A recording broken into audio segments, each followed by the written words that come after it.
Sadie, here. Sadie, out. Yes. Touch. Yes. Sit. Yes, good girl. Touch. Yes, good job. Good job. Sadie, here.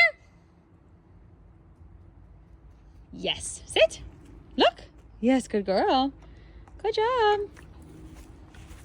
Sadie, touch. Ah. Yes, good job. Good job, Sadie. Okay, this video is going over recall work. And recall just means having Sadie come when she is called. And we actually use two different commands for this. One is here, which just basically means her coming right in front of us, of course, quite self-explanatory. And the second one is touch. Touch is that command where we hold our two fingers out at a height she can reach without having to jump. And she is simply going to tap her nose against our two fingers. This is one of the very first commands we teach her here because it is so easy to teach, and it can also be used in a variety of different scenarios. So we use it for recall, but we also use it when she's just distracted. For example, if we're on leash and she's distracted, it's a really great way to get her attention and focus back on us.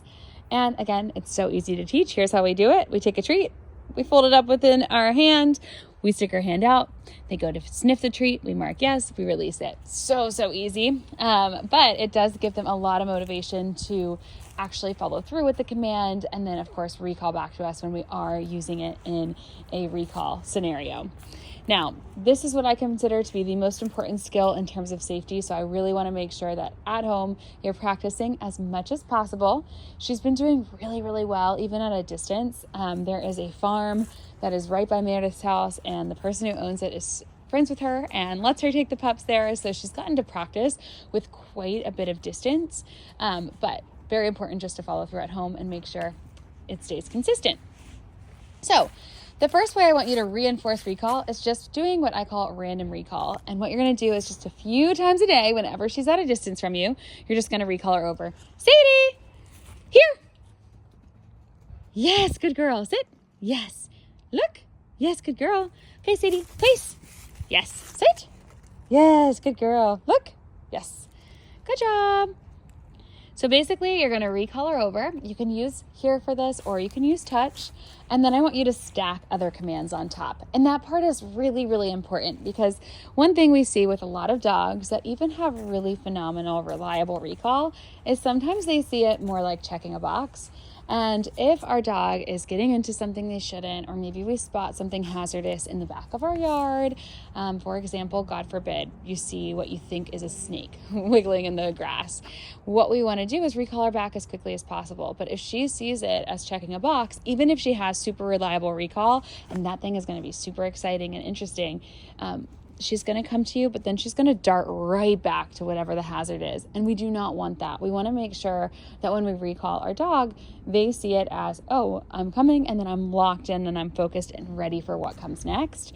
So that's why we're going to always stack other commands on top. The other reason this is really beneficial is it just gives you extra practice. The rule of thumb here is if you don't use it, she will lose it. So we want to practice as much as possible. So instead of just taking 10 seconds out of your day to recall her over to you, make it 30 seconds and practice some of those other commands. And then the third reason this is really important is it also just builds positive association with actual recall work. Keep in mind, dogs like to exercise their minds. They like to practice the commands. They like to earn praise. They like to earn treats. So by stacking other commands on top, we're giving her an opportunity to get some extra mental exercise, show off what she knows, get praise, and hopefully some treats too. We don't have to use treats every time. The rule of thumb here is the newer something is, or the more distractions there are, then the more we're going to use treats. And then the easier something is, or the fewer distractions there are, the more we know it, the less frequently you have to use treats, and then also the lower value those treats can be. So just keep that in mind as kind of your rule of thumb for treats. But it's always nice every once in a while to reward, even for the super basic stuff, just to keep her motivated, because then that way she'll never know when the next treat is coming. So that is our random recall. Again, we want to do that about 5 times a day. Now, the second way I want you to practice recall is with the recall game. And that involves at least 2 people, but you're welcome to get others and friends involved too. But what you're going to do is just spread yourselves out. So say I'm standing here and Meredith was against the ivy wall. We would just take turns calling Sadie back and forth. I might say Sadie here and then mark yes, good here when she got to me. And then it would be Meredith's turn. She would call her over using touch or here and she would mark yes. There are a couple rules to this game and they are rules for across the board with their training. Rule number 1. Only one person at a time should ever be giving her commands. It's way too confusing if 2 people are giving her commands at once. So just one person at a time. And whoever gives her the command, that is the person to mark yes. And again, that is a rule across the board for her training as well. Now, we can do this game like a game of ping pong and just have her go back and forth between 2 people, or you can let her play in between and make it a little bit more random. You can even do what I call it the lazy version of this game. And when you're watching, Sunday football, you can wait for the commercial to come on. And once the commercial comes on, you're going to have treats ready and you can still be sitting on the couch. Maybe one person is standing in the kitchen, one person is sitting on the chair. You're just going to take turns recalling her over at the commercial break.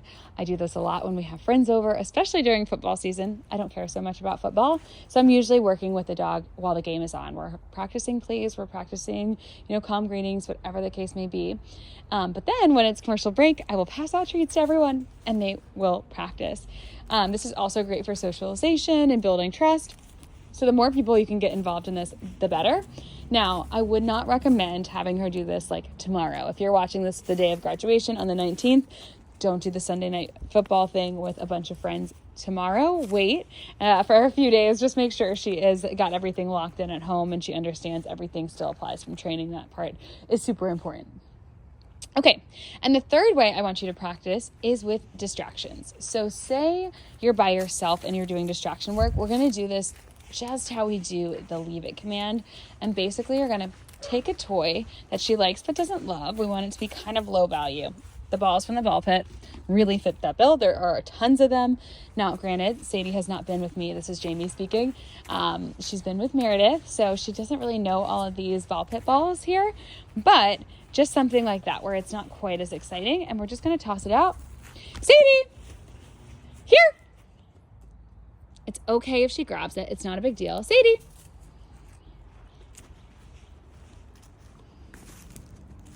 Here. Yes, out. Good girl. Sit. Yes, good job. Just make sure she follows through. If she gets distracted like that, it's not a big deal. Again, we don't do a ton of distraction work. In the 2-week program, we kind of build up to that. But basically, that's how we're going to start. Something like these ball pit balls that she likes, but she doesn't love because it's not the most exciting thing. And we're going to toss it out to the side. And the goal is to recall her back before she gets to it and have her ignore whatever it is you tossed out to the side. Now, if she does grab it, it's no big deal. Just call her over and then tell her drop it. Meredith uses out, so instead we're going to say out. But when she gets back to you, that's when you're going to say that and go from there. It's not a big deal. We're going to treat it like it's no problem as long as she recalls with it. Totally fine. And we'll just keep working up to the point that she is so eager to get back to us that she ignores the distraction and comes back before she even gets there. It'll just take some time. And when she's mastered that with kind of a low value toy, then we're going to increase the value of the toy or the distraction we're using. And then we'll also increase the value of our reward. So always the reward must be higher value than whatever it is we are using to distract them, whether it's we're working on drop it, leave it, or recall with distraction. So just keep that in mind. We can eventually use like a piece of our kibble tossing out to the side, but then we want to use a training treat. If we used a training treat as the distraction, we need to use like a piece of cheese or boiled chicken, whatever her favorite thing is that she doesn't get very often. That's what we would use. So if you have any questions about the value of treats, let us know, because Meredith will be able to walk you through exactly how she views everything and what's the best kind of low value, middle value, and high value treats for her, and rewards just in general. So let me know if you have questions about that. And if there are more than one, if it's more than one of you and you're practicing distraction work, you can get a little bit more creative with it. One person can do random recall. The other person can be the distraction. They could be squeaking a toy. They could be singing a song. Sometimes in the beginning, just standing there is distracting enough. So keep that in mind. But we can kind of do funny things to get her attention. Anything but saying her name or giving another command is fair game. And if there's more than 2 of you, you can get super creative, have 2 people play the recall game, 1 person as the distraction, or 2 people as the distraction with 1 person doing random recall. Of course, any combination is perfectly fine, but that is how you'll do it.